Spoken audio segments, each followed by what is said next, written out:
In the bustling city of Mexico, a wave of change swept through the judiciary on June 1st. It was a day that promised to overhaul the judiciary system, aiming to rid it of corruption, as proclaimed by President Claudia Sheinbaum and her predecessor, Andrés Manuel López Obrador.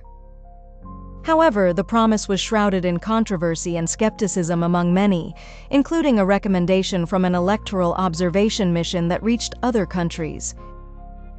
The election marked a watershed moment for the Mexican judiciary, with citizens set to elect 881 federal judges, including a renewed Supreme Court and 1,800 state judges.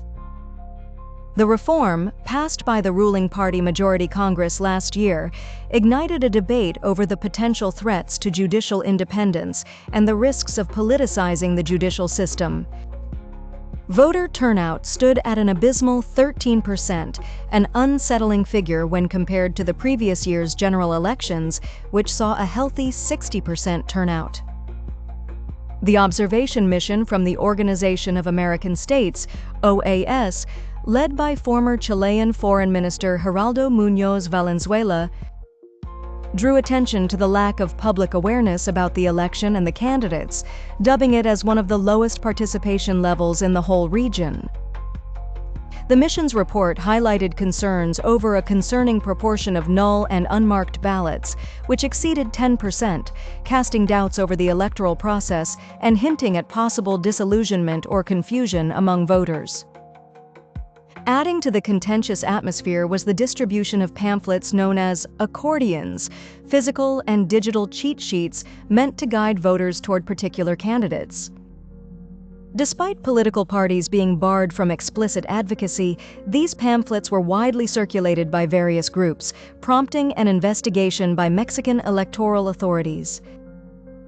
These voter guides spotlighted a cohort of 9 candidates elected to the Supreme Court, 6 of whom were nominated by the Morena government, sparking debates over the court's autonomy and independence in relation to the executive branch. The procedure drew the ire and criticism from within Mexico and abroad, including warnings from the U.S. and Canadian governments about potential losses in judicial independence. Despite these voices of concern, President Claudia Sheinbaum heralded the election as a success, underscoring her belief in the potential of the reforms to transform and cleanse the judiciary. The reverberations of this election and its consequential outcomes on the judiciary and political landscape remain to be seen.